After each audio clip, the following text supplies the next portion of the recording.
Hello students, my name is Rohit and आज की video में हम पढ़ने वाले हैं सैंपल कोरिलेशन कोफिशिएंट एंड उसकी कुछ प्रॉपर्टीज़। तो इस वीडियो को स्टार्ट करने से पहले मैं आपको बता दूं, अगर आपको प्रोबेबिलिटी एंड स्टैटिस्टिक्स के नोट्स चाहिए तो उसका लिंक आपको डिस्क्रिप्शन बॉक्स में मिल जाएगा और साथ में कमेंट बॉक्स में मिल जाएगा। तो चलिए स्टार्ट करते हैं। पहले देखिए सैंपल कोरिलेशन। सैंपल आपको पता ही है और कोरिलेशन मतलब है आपस में क्या रिलेशन है उनके कोफिशिएंट्स का। ठीक है, और कुछ प्रॉपर्टीज़ पहले मैं आपको इसको सॉल्व करके दिखाऊंगा क्योंकि आपको यही आपके एग्जाम में आता है और हर बार आता है। ठीक है, तो ये बहुत इंपॉर्टेंट है। एक्स हमें वैल्यू दे दी है, वाई की वैल्यू हमें गिवन है। हमें क्या करना है, एक्स की सारी वैल्यू लिखी। ठीक है, ये देखिए हमने यहाँ तक लिखी 3.3, 4.0 और 2.1 तक लिखी। वाई की वैल्यू लिखी। अब इन दोनों को मल्टीप्लाई कर दिया। ठीक है, इसके लिए आपको कैलकुलेटर चाहिए तो कैलकुलेटर पक्का ले जाना। फिर एक्स का स्क्वायर कर दिया तो ये यहाँ लिखा, वाई का स्क्वायर करा यहाँ लिखा। ठीक है, आपको ये सब निकालना है। ठीक है, आप ध्यान रखना ये सब हमने चीज़ें निकाल ली है। अब चलते हैं नेक्स्ट पेज पर।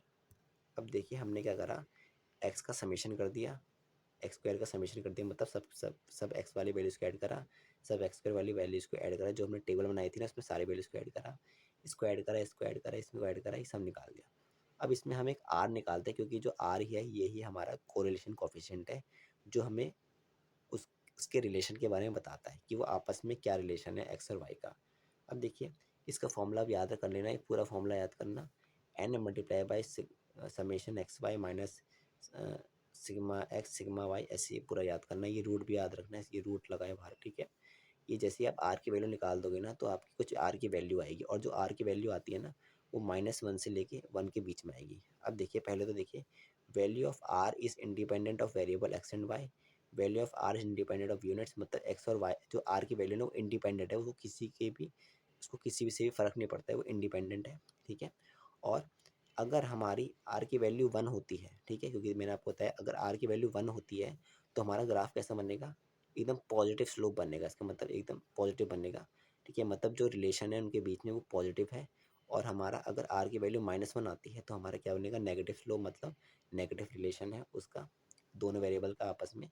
ठीक है, और एक और बात ध्यान रखना, अगर आपकी वैल्यू पॉजिटिव है, जैसे यहाँ पॉजिटिव वैल्यू आई है, तो इसका मतलब है कि अगर एक्स इंक्रीज करेगा तो वाई भी इंक्रीज करेगा, या फिर अगर एक्स डिक्रीज करेगा तो वाई भी डिक्रीज करेगा। मतलब अगर दोनों जीतेंगे तो 7 जीतेंगे, अगर दोनों हारेंगे तो 7 हारेंगे, अगर पॉजिटिव हमारी आर की वैल्यू आ रही है। अगर आर की वैल्यू 0 आ जाती है बीच में, ठीक है, देखिए जैसे ये था हमारा -1 से, सॉरी +1 से, ये 0, ये 1 है, ये -1 है। ठीक है, -1 का मैंने आपको बता दिया यहाँ, और 1 का भी यहाँ बता दिया है। तो ये कंप्लीट। जीरो का क्या है कि जैसे ही हमारा आर की वैल्यू 0 होगी तो हमारा कोई पैटर्न नहीं बनेगा, मतलब कोई ऊपर जा रहा है कोई नीचे जा रहा है। ठीक है, तो नो पैटर्न, मतलब यहाँ पर हम कोई कंक्लूजन नहीं निकाल सकते उसके डेटा के बारे में। तो और जो ये आर इक्वल टू 0 है ये हमारा नॉन लीनियर होगा, क्योंकि हमारा ग्राफ टेढ़ा मेढ़ा जाएगा इसलिए।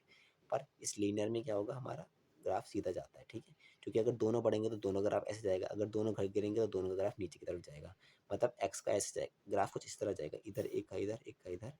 अब उसके बाद अगर हमारी आर की वैल्यू नेगेटिव आती है तो उसमें क्या होगा ना, दोनों अपोजिट डायरेक्शन में जाएंगे। कैसे, अगर एक्स बढ़ेगा तो वाई गिरेगा, और अगर वाई बढ़ेगा तो एक्स गिरेगा। तो आई होप आपको ये वीडियो समझ आ गई होगी। तो अगर आपको ये वीडियो पसंद आए तो वीडियो को लाइक कर देना, अगर आप चैनल पर नहीं हो तो सब्सक्राइब कर देना। तब तक के लिए ओके बाय।